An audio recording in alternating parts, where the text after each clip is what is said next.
Hey guys, welcome to the channel, and Sunny here, and today this is it. This is the day. Insane patch on GLabs. They are covering so many things from PvE to PvP and pretty much everything in between. This is a big one, and we're starting it off with the announcement here that Land of the Morning Light Part 2 is coming, global release, coming out September 12th already. And on that note, we'll cover that in the patch note as well. But this is the biggest W from PA in a long time, is that the actual content of this expansion, the main playable content, not the weapons, not the questing, but the boss rushing, the real meat of this expansion, is planned for the global release of this. So that's why Korea has not been getting it. That's why it's been an empty patch. They're putting it out as a global content release, so we get to experience the bosses, the mechanics, and figuring that out on our own, actually playing the game. So that is also coming September 12th for Korea. That will be September 11th since that's the maintenance a day early. But there we go, a big W right out the gate. Now let's take a look at the actual patch here, and there is a lot of things in here. Huge steps in the right direction. Normally with these kind of patches, it's 2 steps forward, 1 step back. This one here is 3 steps forward. First off, they are now adding the Black Spirit rates 200% for all classes, but there's a very important note in here. And it's this one right here. Originally, we planned to release the revamp sooner, but considering that the skill 200% Black Spirit rage will be used more frequently in various situations in the future, additional observation was needed. So currently, the problem with the 200%ers are you don't use them unless they're broken PvP. You can't get 200% in PvE yourself unless you're using chunk with accessories, which are just not worth it with all the AP and stats you give up, with how powerful that is for PvE. So you pretty much, especially at endgame, you will never be using the 200%.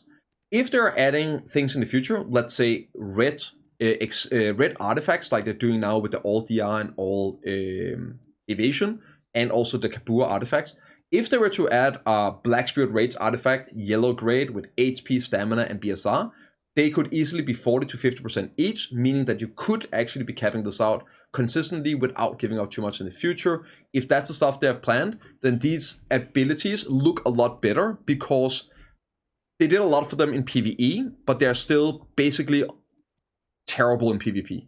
There's a couple that are looking okay, but we'll get to those. So, along the revamp, the damage of the skill 200% rage for all classes has been adjusted. The legendary Zerker, which was overwhelming powerful in PvP, has been nerfed, and the damage of other classes have been adjusted based to reduce deviation. Basically, all the abilities are doing between 21,000 and 24,000 damage across the board in PvP. No real deviation there. And that's around 2.6 times the damage of the dosage of Q. It's not crazy damage. It's depending on the DPS, right? It might be bad to good damage. There's some abilities that are very quick. It could be a good burst. But in general, it's not anything crazy for a 200% ability that will have a 20-minute cooldown. However, for PvE, the numbers are huge, which brings us back to potentially using it more in the future for PvE. PvE damage has been increased significantly across all classes. In addition, the speed reduction debuff change should not be applied, so you can't be slowed. It won't slow down the animation being slowed. And the cooldown has been changed from 30 to 20 minutes. This cooldown may be adjusted depending on PvP in the future, so if it turns out it's broken PvP, they might re-nerf it to 30 minutes. Right, so quick up here. Just general, right? They're nerfing the damage for PvP or equalizing it, and then the cooldown being 20 minutes. So we'll have a quick look through on all these abilities. Let's go through them. This is the warrior one.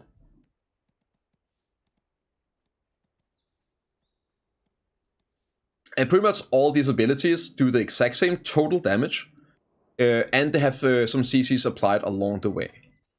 Next up is Succession Ranger. So first off, the warrior one, it's just too much super armor, it's not gonna be good. This one here, if this deals a ton of damage, would be great, but for PvP, yeah. Just gonna get grabbed. Now there are 4 of these that are actually looking really good on top of the Zerker, which is nerfed on damage, but still all the CCs. This here is one of them. Jump into iframe on Zork, jump out, and it does CC on the start and on the end of this ability as well. So when you super armor, it actually applies a CC. One of the best ones to look at from the list here. This is Awakening Zerker, which yeah, probably won't be used at all either. So again, like there's a lot of these where like you will just never use these in PvP. But if they make them obtainable without chunk red in PvE in the future, then it might be some abilities we will actually get to use and see. And it feels really sad seeing some of these like super cool looking abilities. There's even better ones coming here, but just knowing you'll never actually use them. So keep in mind that hopefully some of these will be usable in PvE in the future. But for PvP, the Zork one is looking great. Tamer here might be useful because it applies a ton of CC. It's stationary super armor, so grabbable, dangerous to use, but it does apply a ton of CCs. Awakening Tamer here. Does have an iframe, so maybe some use on that, but not exactly one of the best ones. Succession, Valkyrie. This one looks amazing for Dehkia. Looks great, dude. Looks great. Never gonna see it in the actual gameplay. And this here is probably the biggest winner of them all, Awakening Valkyrie. Now, this ability, look at that. Like Galio ult here. Quick note about this ability, it does a stun, and this right here is a vacuum. So you are iframed up into the air, it does a stun CC, vacuum, into a KD. And most of the damage is at the end of the ability. So while it's the same damage as everything else, it's a burst damage with a KD after a vacuum iframe. This here is definitely going to be the number 1 200% ability coming out of this rework here. This one here is so cool looking. This is Awakening Witch, and it's one of those we'll probably never see, but look at that explosion. They really have gone above and beyond with the actual animations of these. This one here is another one. It's a good one. This is, in my opinion, the 3rd best one from what we've seen. Awakening Wizard. So it has a super armor jump into a huge AoE iframe damage, and then it ends on an explosion. And this one here does a CC at the start. It does a stun or stiffen here in the beginning attack, and then it's just pure damage from there on out. Next up is the Zerker Nerfs one, which, yeah. Awakening Kuno is basically, this is the 4th one that might be really useful. It is basically the Awakening Wizard one, as you can see, but it has a CC at the end of it. So that one is another one that's potentially something we'll see. And the Dehkia one here, again, it just looks super cool, cutting in there and then exploding. But let's be real, yeah. That's probably the only time we're going to see that ability. Striker here. This one is a bit interesting since almost all the damage is that end explosion. But, so if you don't get grabbed, it's a big burst. It's a very big burst at the end here. But you have to sit through all of this. So you probably won't be using that either, right? We got here Mystic, which honestly looks a bit like Awakening Warrior. Jumping forward, doing all these kicks and everything. Just a lot quicker. Succession Lan.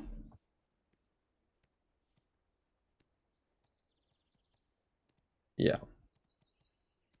And Awakening Lan.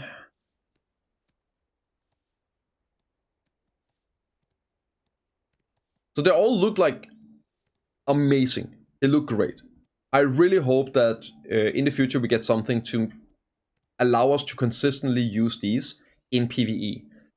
Being able to use like that ability 3 times an hour when out grinding, that would be super dope.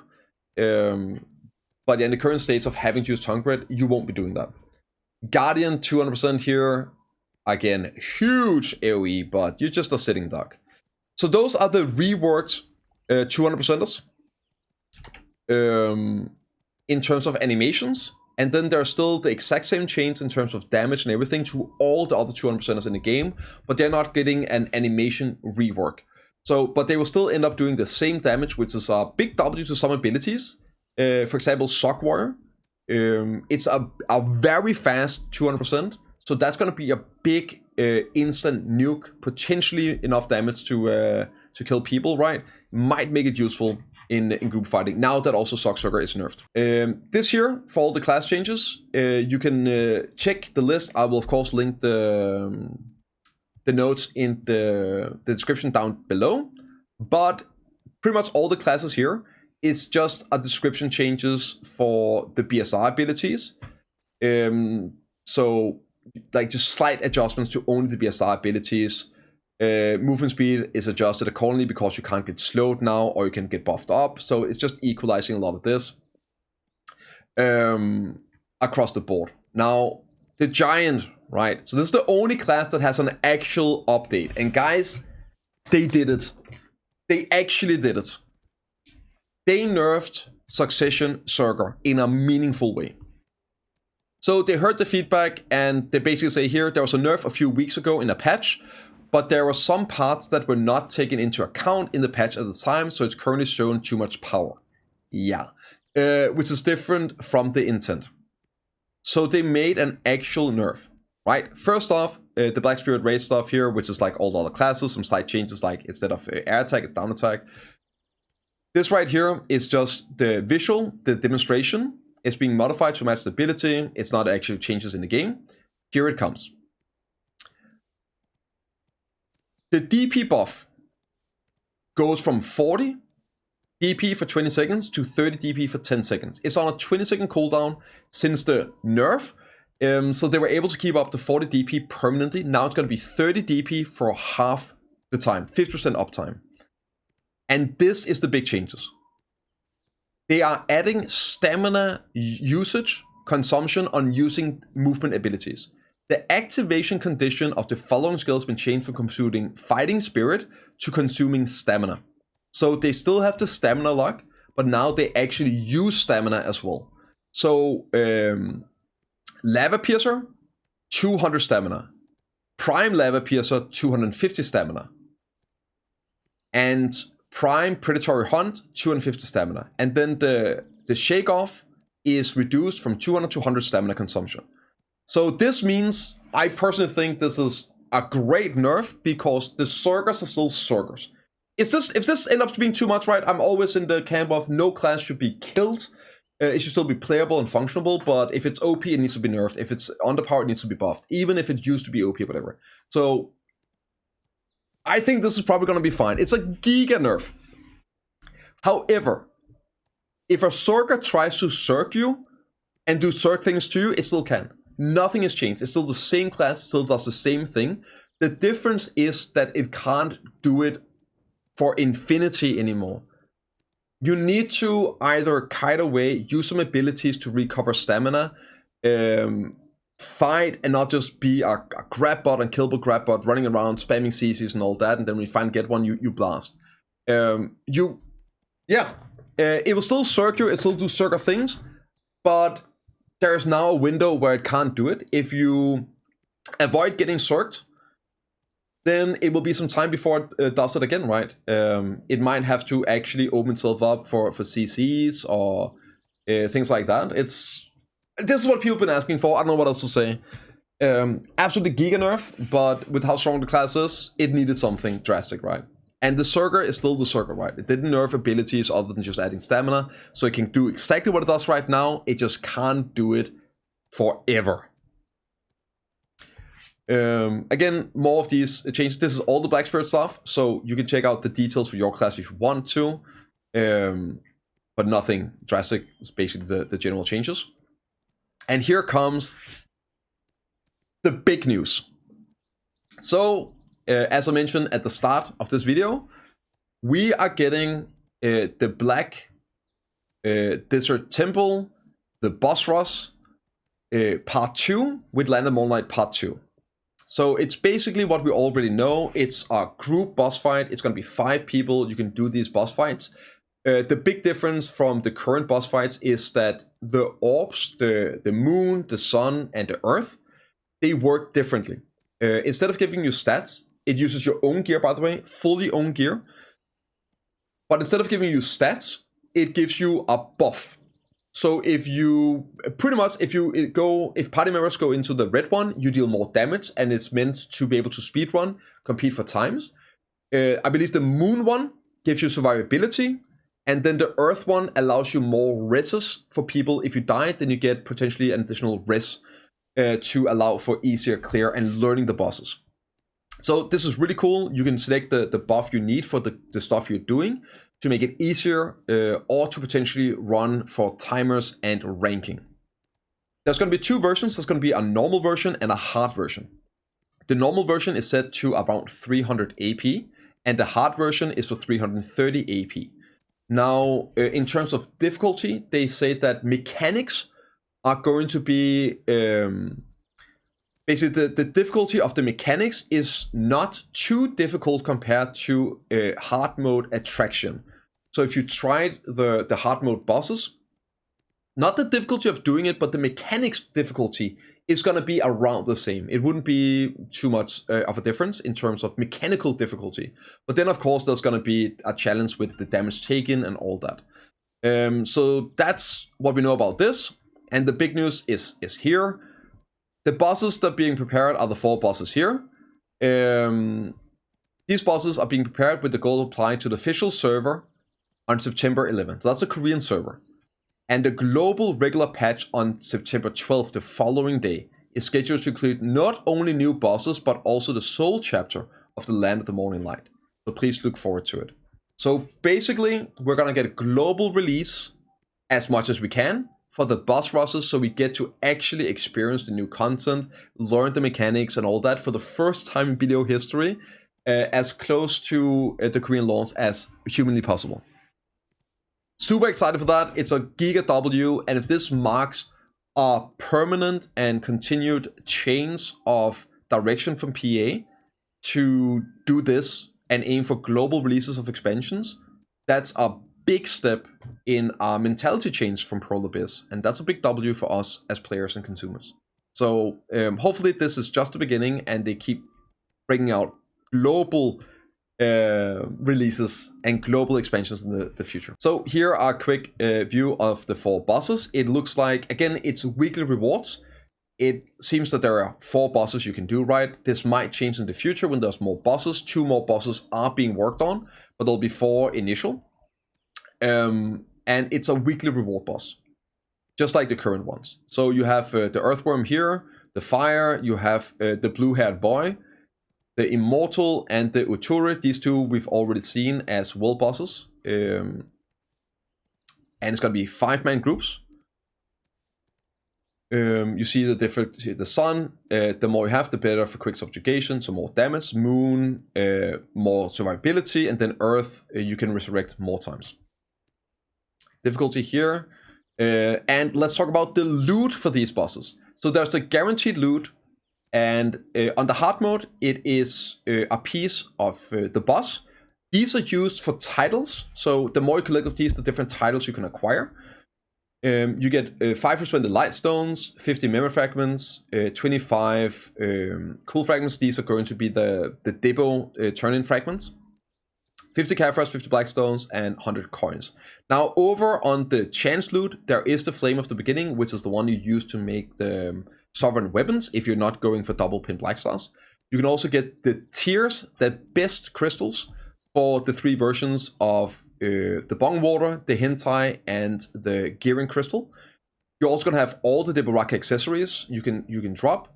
I believe there's going to be enhanced version of these, like there is on the regular boss rush.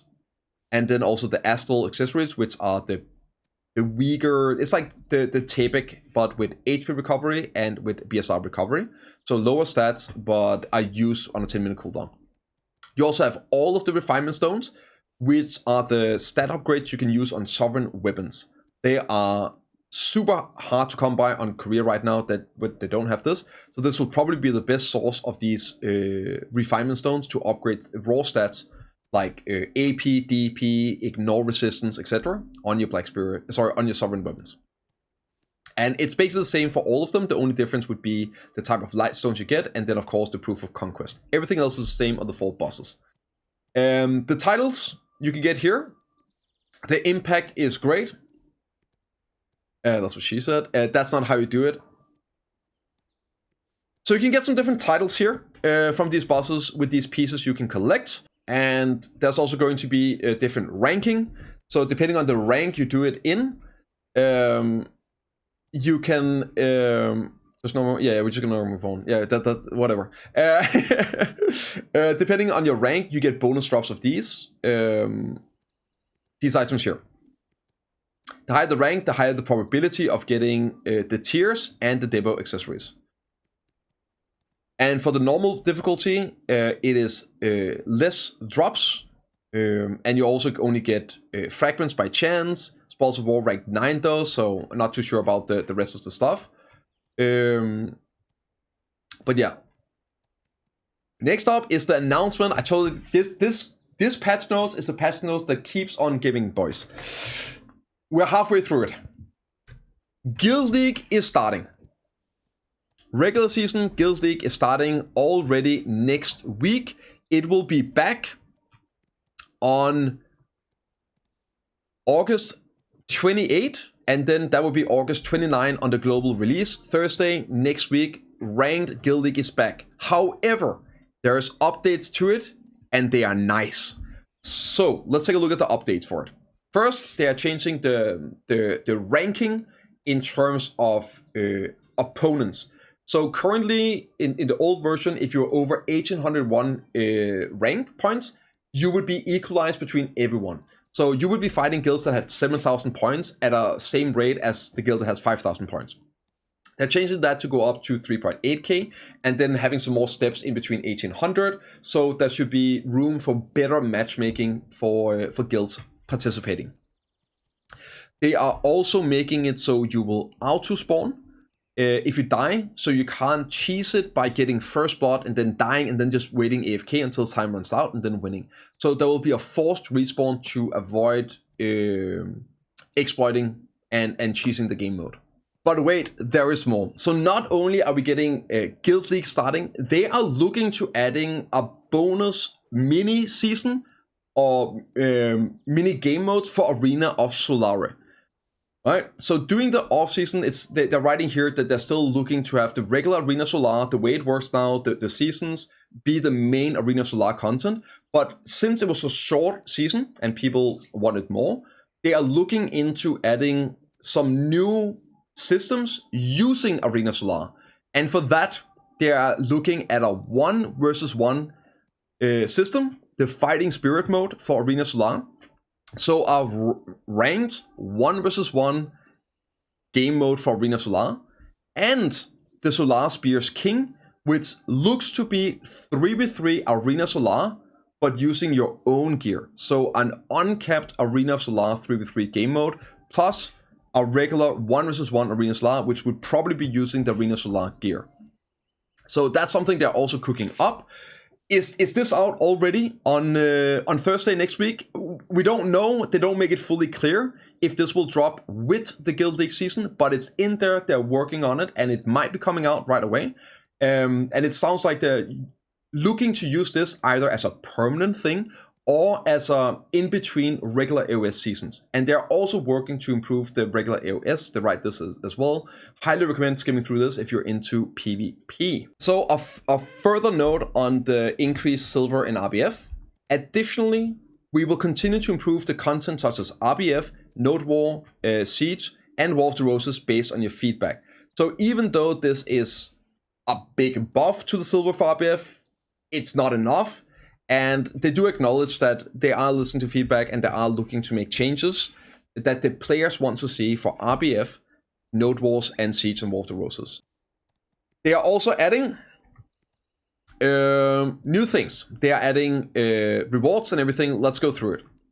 So, all the stuff is pretty much the same with the penalty and all that. We're getting 2 new maps, and they're also reducing the size of the Nabble steps by 20%, as it was made for 15 versus 15. It's very, very large.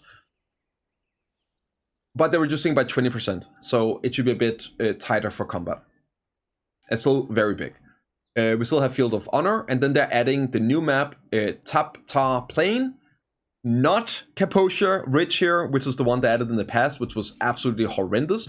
It's going to be this open area that you can fight over a well-beloved GVG spot. So we're not getting the canalized area up here. It's going to be the big open, so this will actually be good.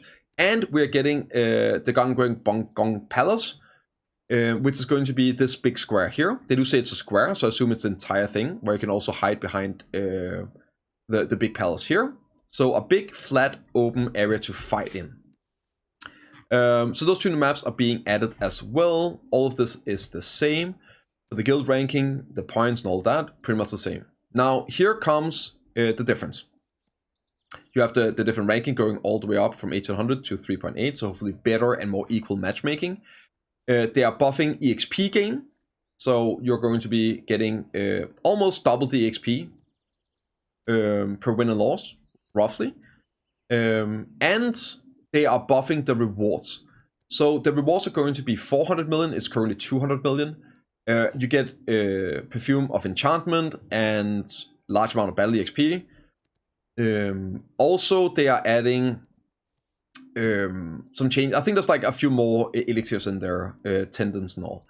But in general, almost double the silver reward. Well, straight up double the silver rewards, but then also double stuff. So pretty decent, pretty decent. You have the old rewards down here if you want to compare. Well tendon, so that should be the same. Yeah. So the difference is you get double the amount of raw silver and you get 3 Perfume of Enchantment. Everything else does look to be the same. So 200 mil more per win, and then a loss, it is 50 mil more per win. Per loss. Now, there's also going to be a buff and a change to the end of season rewards. So this is really cool for the people out there, the guilds pushing for this. There's going to be 400 billion silver guild fund for the winning guild, 300 for the second place, and 200 for the third place. And the top 3 title is going to be our red title, which is the most prestigious PvP titles in the game. The Unrivaled is a red title, right? The Godlike, the Greatest X is the red titles. This year will be a red title of Guild Leaguer. For the top 3, and then you also get this one-time reward for like 4k crowns for 1 run, 300 for 2,000, 3,000, 4,000. For 4th to 20th place, it is a yellow title of Guild Leaguer with these rewards. From 21st to 40, it's a general title of Guild Leaguer with these rewards on top of it. So at least the top 3, and like the yellow titles, the red titles, super cool addition. Nice little honor flex. They are also 5xing the silver from winning RBF, and you will make 4 million more per loss. So from 10 million win, 6 million loss, to 50 million win, 10 million loss in RBF. It's still a drop in the ocean, even if you were to win one every 10 minutes, like 300 million raw silver an hour. But that's a big buff. Still not enough, but important to note. This is just the initial stuff. They acknowledge that more things need to be done. So, nice changes so far. The rest of the stuff here, just some description changes, nothing actually big in it. There's a monster change here to Dehkia level 2. Now, Dehkia level 2, we all expected we were going to get this last maintenance, but we didn't because Prolibus said that the rest of the world was not strong enough to do it because we didn't have sovereign weapons. Now, sovereign weapons will come September 12th and not like November like most of us were expecting. So we'll get Dehkia level 2 soon. Ish. In a month. So they're making some changes to Dehkia level 2 that is out in Korea right now, which is then the changes we will get. First off, Crescent, we should be getting that. The changes here are basically whenever you're running away from the lantern spot, the mobs don't bug out. For Olin's Valley, the first time the Olden spawns, it will not use the hand attack, so you can just kill it right away. And after that, it will start by using the hand attack, so you don't have to hold DPS and be afraid of killing it. So this is going to make it a lot more straightforward, easy, less annoying. You just get to blast on the golem here. So it will just literally start with the hand attack, you kill the hand, and then you just keep DPSing and kill the golem. So it should really speed it up a lot as well. No other real changes for that though. For Ash Forest, they are changing the following range of the mobs by 50%, and also they're removing the speed reduction from the Barnes attack on Dehkia level 2. There are some changes to the quest and knowledge in the Soul expansion, but it's not really that. If you want to read that, you can do it, but in general, it doesn't really affect us because we will just get it and whenever we get it, right? There's no changes for us. A fun little thing here, a total of 11 caves were discovered in Land of Morning Light, and these caves are home of rare collectibles such as everlasting herb, platinum ore, and truffles. So they added some more interesting zones or spots in the world, 11 caves for you guys to go out and explore and find for these rare resources that might actually be worth gathering with an alt over time. So definitely something for the explorers out there. There's some stuff, it's some knowledge and info changes, some bug fixes on the UI, nothing really special, some quality of life improvements, but like very minor ones. With the life skill tool box, like removing and all. Some quest changes here, making it a bit more intuitive whenever using the Cafe upgrading or whenever using your Dark Hunkers for stacks, so it should be a bit easier to open and close the system. And they're removing the clan system, which is not alliance system, it's not guilds. It's like, basically clans are mini guilds or baby guilds. They're removing that system and just making the clans into guilds. So it's like a smaller requirement. It was for people that couldn't make clans in the past. And now they're just gonna make them all into guilds. Again, some more bug fixes, some fixes changes here. Most of the things is just appearances, smaller colliding with NPC has been fixed. Nothing really big in there. But that is it for today, guys. Honestly, what a amazing patch. Huge steps in the right direction. I, for one, am so excited to see the PvP stuff.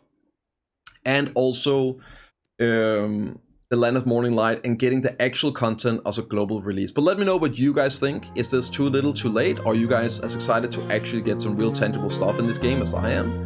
Let me know in the comments below, and at twitch.tv/bprimegaming. I'll see you all in the next one.